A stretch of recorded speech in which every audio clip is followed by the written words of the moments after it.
Hello, Ram Fam. This is the recorded version of the parent info session that was delivered on Thursday, March 24th. And it will cover the reopening of our school beginning on Monday, March 29th for 5 days of in-person instruction. Please follow along for information about the structure at each grade level, as well as some of the safety protocols that we have in place for our return to 5 days. As you all know, a survey was delivered to all of you via Skyward, and parents were asked to create or to make their selection for whether or not they wanted their child to return to 5-day in-person instruction. All of the planning and preparations for this transition have been finalized and are all reflective of the current preferences in Skyward. So please understand that numbers in classrooms are all set and finalized with that data in mind. Here's the structure at each grade level. In kindergarten, Mr. Hensler and Mr. Sigworth will teach all in-person students. Mrs. Vasco will remain exclusively GATE. In first grade, Ms. Burdette and Mrs. Plichta will be teaching in-person students, and Mrs. Stuyvesant will be balancing a roster of in-person and GATE, but they're all students that she has had in GATE. So her class size in person is drastically smaller, but it was so that her students could stay with her, and it helped with some carryover in roster sizes in Mrs. Plichta's and Ms. Burdette's class. In second and third grade, Mrs. D'Agostino and Mrs. Hoyle will be teaching all second graders in person, and Mrs. Pisani will remain GATE, and that structure will be the same for third grade. Mr. Kostiak and Mrs. Lewis will teach all of the third grade students in person, and Mrs. Casper will be teaching exclusively GATE. And then in fourth grade, all of the teachers, Mrs. Henning, Mrs. Knight, and Mr. Fleming will be teaching in person and GATE students. A little bit more about structure. We made these decisions based on numbers at each grade level with a priority on the least amount of disruptions to homeroom teacher. There were minimal shifts to homerooms. Parents have been informed of those shifts, but we are really trying to keep the relationship between student and teacher carrying on through the rest of the school year without changes to those homerooms. Some grades have more students returning than others, and that was an impact on our planning at each grade level. We are completely subject to change if throughout the quarter more families decide to return to the building. Our roster sizes at each grade level are pretty well maxed. So based on any more broadly available vaccines and changes to family preference, we may need to readjust and make some changes. Teachers who are teaching students in person 5 days will no longer be curating virtual lessons for those virtual days at home, because students in person won't be at home for any learning days. So although teachers will still be heavily utilizing Google Classroom and iPads to align with their daily in-class instruction, please be prepared for some changes to what's available and how the lessons are delivered, since teachers are now regaining full control over lesson delivery.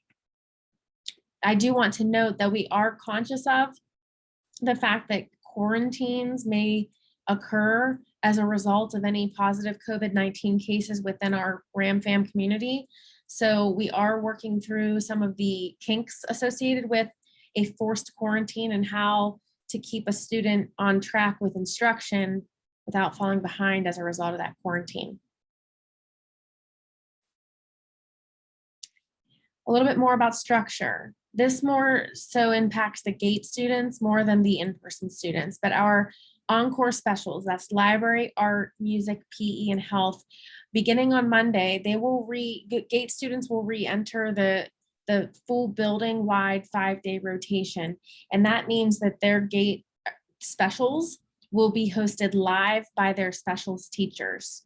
Teachers will no longer be teaching asynchronously, they will be teaching synchronously. So students will have to report at an assigned time. And of course, recorded versions will be available, but they will be hosted live. These next few slides will outline some of the safety protocols we have in place, along with physical distancing that we're hoping to keep and maintain as the priority when we bring more kids back into the building. All individuals within the school must wear a face mask at all times.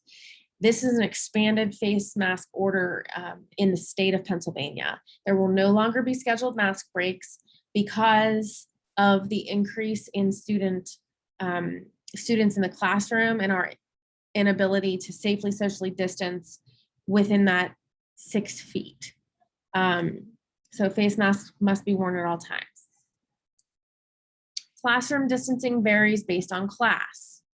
I can assure you that students will be at, even in the biggest classes, roughly 3 feet apart, all facing forward. And we will continue to maintain safe distancing to the greatest extent possible. Class sizes with smaller groups of students, like 17, 18, will certainly be spaced out further. The lunchroom will have 6 students per table. That is less than half capacity.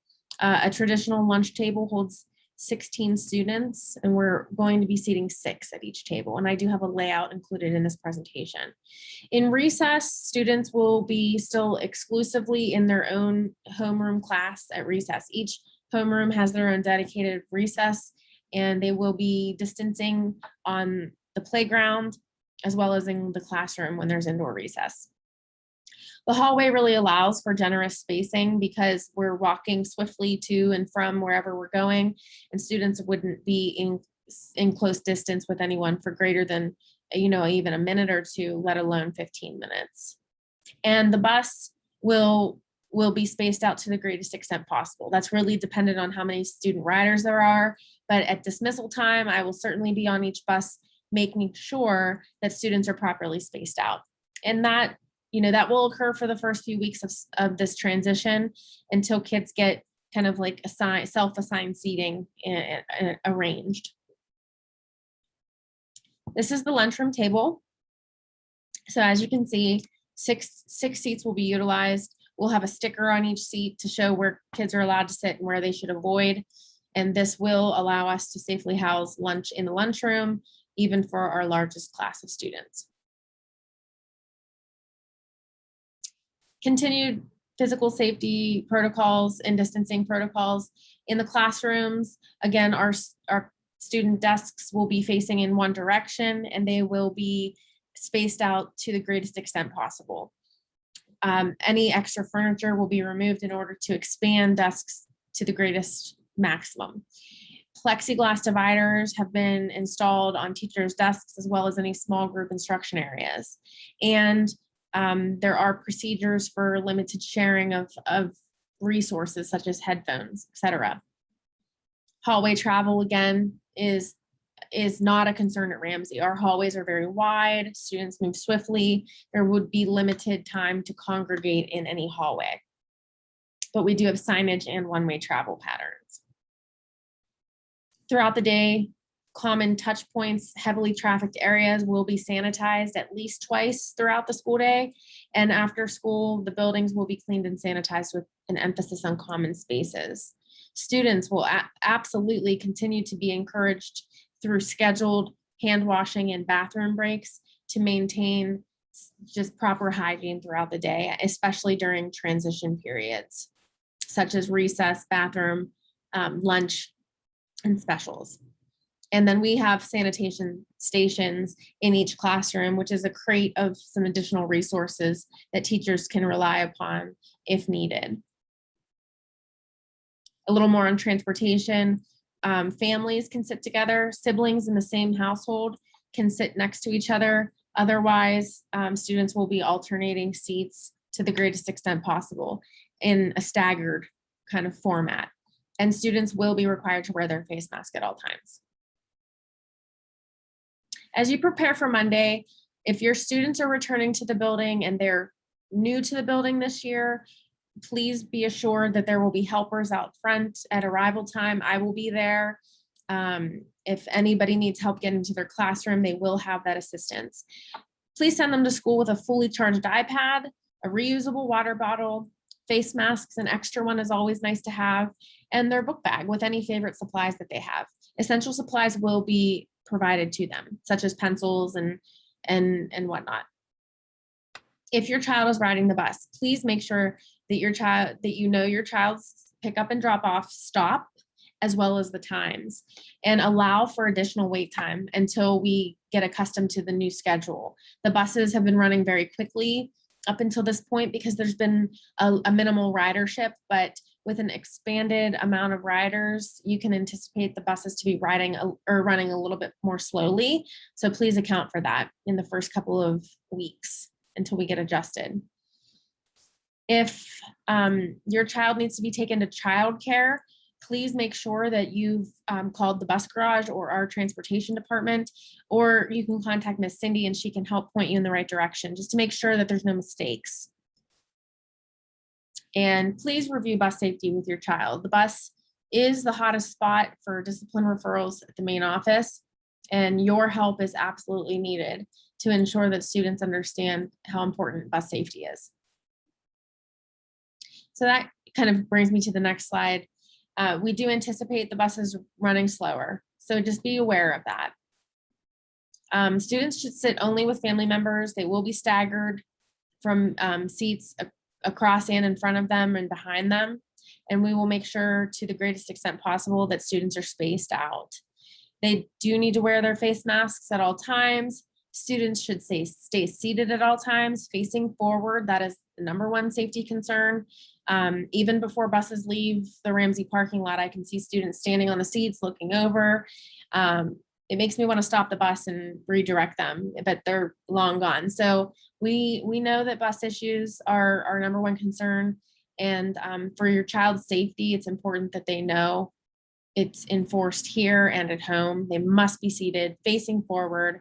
It is not a playground.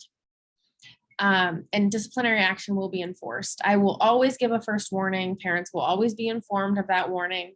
And I do have conferences with students about, what can be done better next time. So all students will receive a first warning about discipline on the bus, and then consequences will be handed out after that.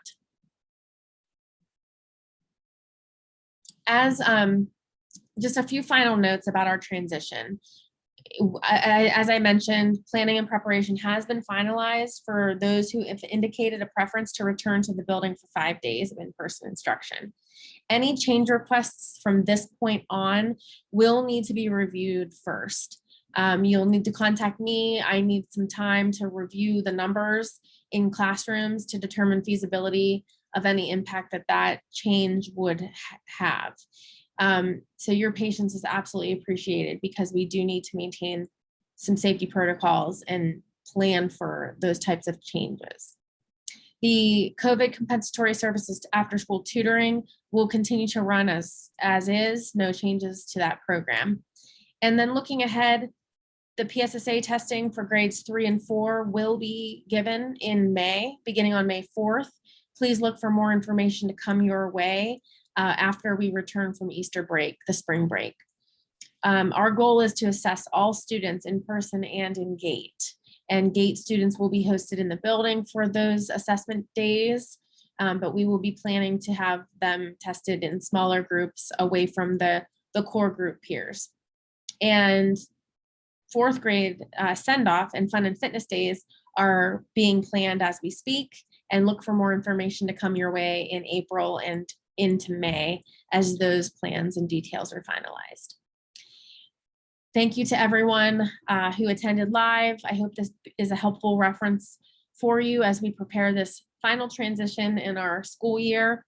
I know that with patience and grace, we will work through any kinks that arise. You can always feel free to call or email me if you have any questions. Have a great weekend. Stay well, stay safe, and we'll see you here on Monday.